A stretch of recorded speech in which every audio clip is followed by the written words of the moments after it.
Well, when I was a master's student, solution-focused therapy was pretty new. But I was never a big fan of it. I really just thought that, oh, it was just really more like a couple techniques. I didn't see it as an in-depth therapy or theory. But um, when I was in my master's degree, uh, my professor, uh, Dr. LaFountain, the one who was the president of the Adlerian Society, she got really into solution-focused theory. And when somebody else is excited about something, uh, makes me want to look into it a little more as well. And she started getting into solution-focused theory because she was a school counselor, and then she was a professor. But she just thought that solution-focused therapy would be the perfect thing for schools. And I think it is a good thing for schools. So if you know anything about school counseling, unfortunately, school counselors, they can't dedicate an hour session to a student. The most I used to be able to do was like 45 minutes for a group. So like we had groups on grief and loss. We had one called the Banana Splits that was about parents or guardians who separated or got divorced. We had one on um, anger and dealing with anger issues. And when you're making an announcement over a school intercom, you don't want to say anger group, please come to the library. You want it to be something cool. So their mascot was like a polar bear, So one time I called it polar bears, then I changed it to grizzlies. And so, I think finding things that work in the therapeutic environment is key. Not every environment is conducive to every theory. So it's pretty rare I'm going to use existential theory in an elementary school. So Becky LaFountain really liked solution focus because she thought it would be a very good theory to use K through 12. It's understandable, it's orderly and organized, it's short term. But when we started this, it was all based in individual therapy. It had really not been explored for groups yet. So she decided that it would be great to apply to a group setting, and she figured out how to do that. And then we did a pretty major study, and we ran solution-focused groups in multiple schools. And and in one school, we trained school counselors to run these groups, and then we observed each group to make sure everything was accurate. And we ran some groups ourselves. And then in the control, they just did regular school counseling groups, sometimes, whatever they would normally use. Now, the interesting thing is Becky was really ethical, and she believed that if the solution-focused group therapy worked, if they saw a major difference in the students, that it was only ethical to train the control groups as well, and those school counselors. So we actually did this twice. We saw a lot of success with it when we ran the study, and then we trained everybody who didn't use it in solution focus, and they ran their groups afterward. So I think that was a pretty ethical thing to do. It just took twice as much time and effort. So my part to this study was basically the statistics. And I had a 2-year internship at one of the schools, so I helped organize that at that school. And so this was, as far as we can tell, it was the first article that ever applied school solution-focused counseling to groups. So if you read a lot of the early books about solution-focused therapy, it has to cite this article. And then so this one was this article's in your notes, and it's called Solution-Focused Counseling Groups, a Key for School Counselors. And it was in, the publication called The School Counselor, and around 1996. But the nice thing about this is that even though we use this in schools, because she was a school counselor, it had never been used for groups anywhere. And, now I think it can be expanded to any group setting. It doesn't just have to be used in schools. So as you read through this article, you can apply that, you can just substitute the word client for students, basically, or group member. So, I think one of the nice things is if it worked this well for students, and most of these were in elementary and middle school age, it works even better for adults. But yeah, so two of the founders for solution-focused therapy were, one was DeShazer, the other was Insoo Kim, and it's even hard to get their books now. It took me a couple years before their books became available. I don't think they're in reprint. I think that's the problem. Let's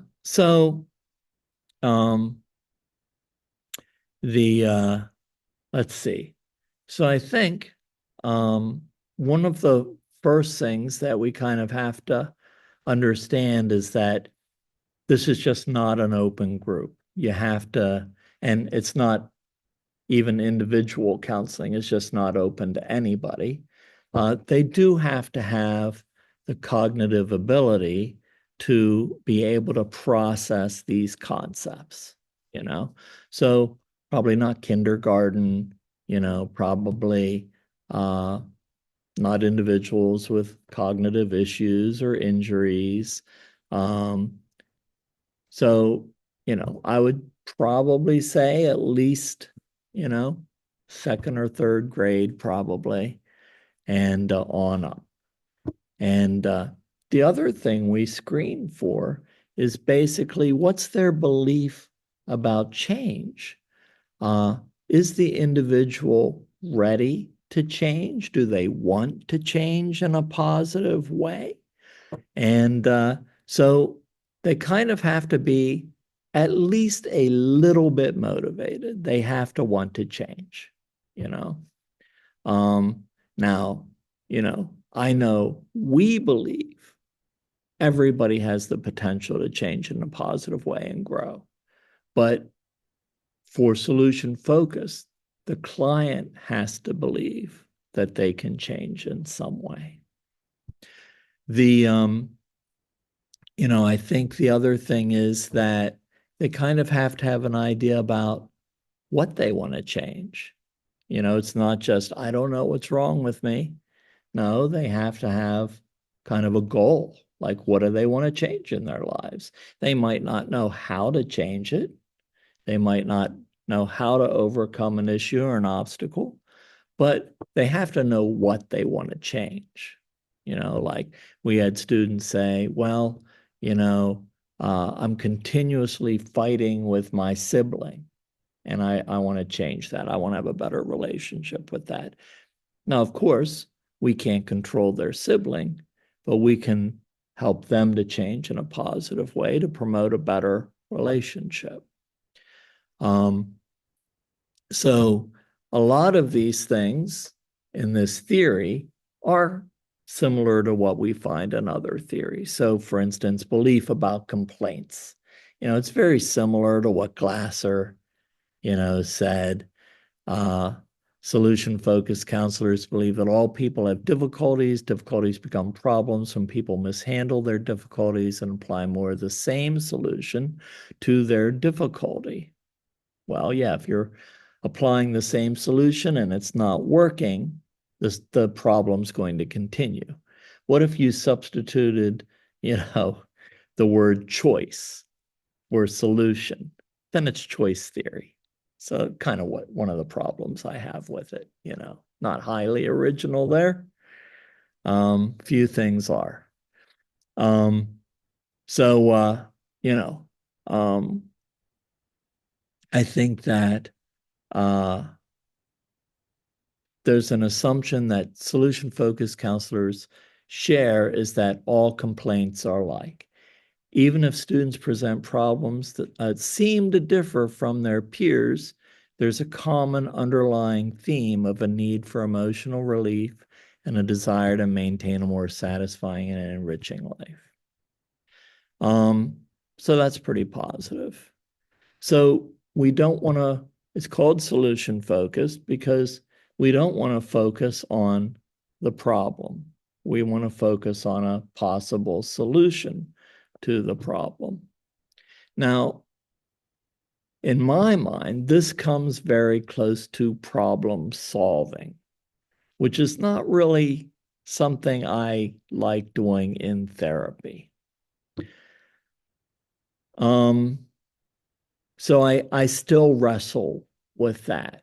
And the reason I wrestle with that and the reason I don't like to problem solve is that many times problem solving looks at a situation. And if you don't deal with the underlying issue, then once you solve a situation, it'll go away. But if you don't figure out the underlying issue, a different situation will arise later. So you have to deal with the underlying issue, not just a situation. So even when I use solution-focused therapy, I try to look at an underlying issue instead of a situation.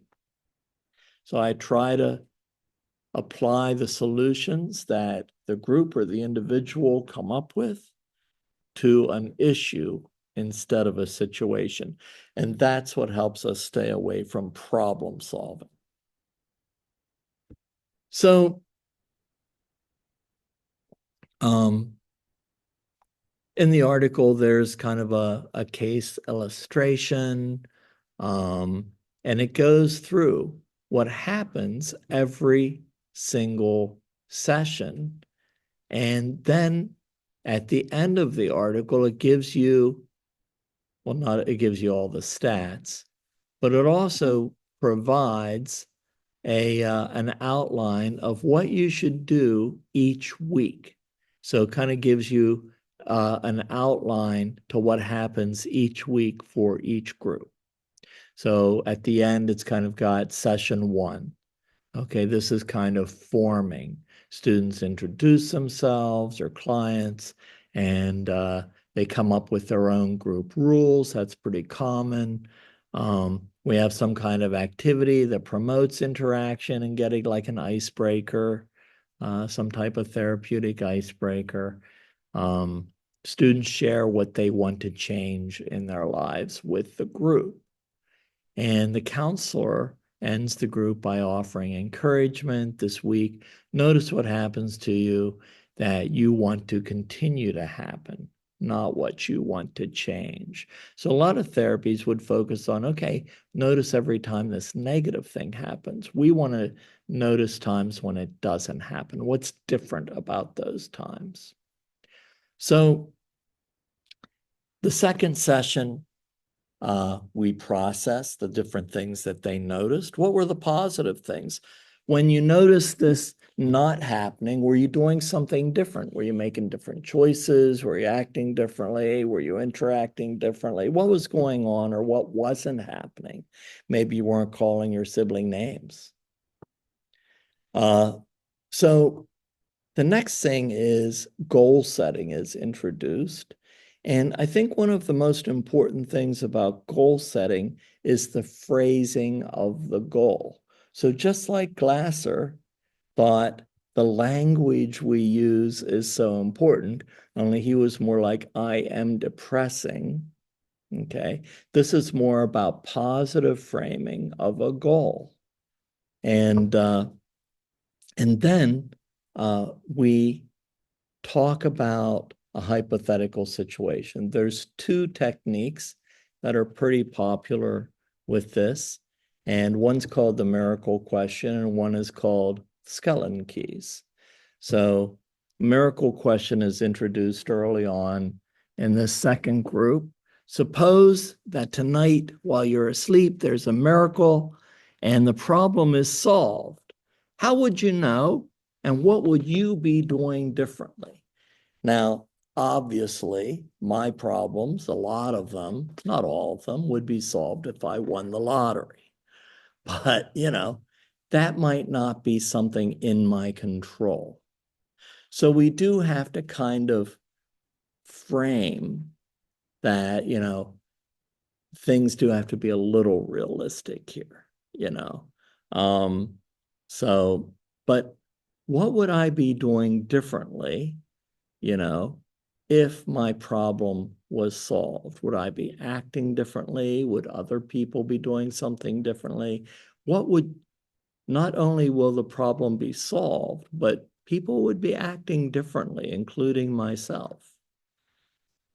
So students share their response, has to be a realistic goal. The counselor states the following: now that we have an idea of what you'd like different in your lives, and since miracles aren't likely, tell us what you will be doing to make this happen. So what we're really doing is saying, what is in your control? What could you do that would influence this in a positive way? And students share their responses. Counselor encourages the group. Of course, Becky was really big on encouraging because, she was Adlerian. So, and we hand out goal sheets. And the goal to begin with is it starts with, I will be. So we have to rephrase that goal, that positive goal, to something that they will be doing. I will be doing something different. All right, so keys to solutions. And, so we process their goals, what happened this week. Counselor presents a skeleton key. We just cut them out in paper. You can buy little fake skeleton keys on Amazon. And most people don't know what a skeleton key is, but it's one of those big old keys that's long and it just has a couple teeth on it. And the thing with a skeleton key is, people would have regular keyholes and keys on every door in a house, and they just wouldn't have a thing to turn. They would have a key, and same thing for the front door and the front gate. And the interesting thing is that they would only need one key to open every door in the house. So here's the thing about skeleton keys and our issues. So if an individual found something that worked with a similar issue in the past, could we try something similar to that with our current issue? Maybe the same key or a similar key would work to open that lock too, would open to solve this problem too. And the beautiful thing about groups is once individuals share about their issues, maybe somebody else in the group experienced something similar and they might have a key. So you could literally, if somebody said, well, I had something similar happen and I tried this, they could literally give them the skeleton key and have them try it. See if it helped the individual currently experiencing that issue. And so everybody kind of brainstorms and shares, and the individual who's experiencing the issue decides, oh, well, that one might work for me. I'm going to try that this week. Okay. And so that's kind of the second technique, skeleton keys. And it's usually that's the one I like, it's a pretty neat way to think about things. And I like it even better when it talks about an individual's thought processes or emotions rather than a situation. I'm even okay if it's about communication patterns. I just don't like it to run into problem solving, I want people to be able to use it beyond a situation, kind of something they can incorporate in their life and use from that point forward. And session 4, they talk about, okay, well, let's do a check-in. How's the progress towards your goals? And students share their progress. And sometimes people have like an obstacle.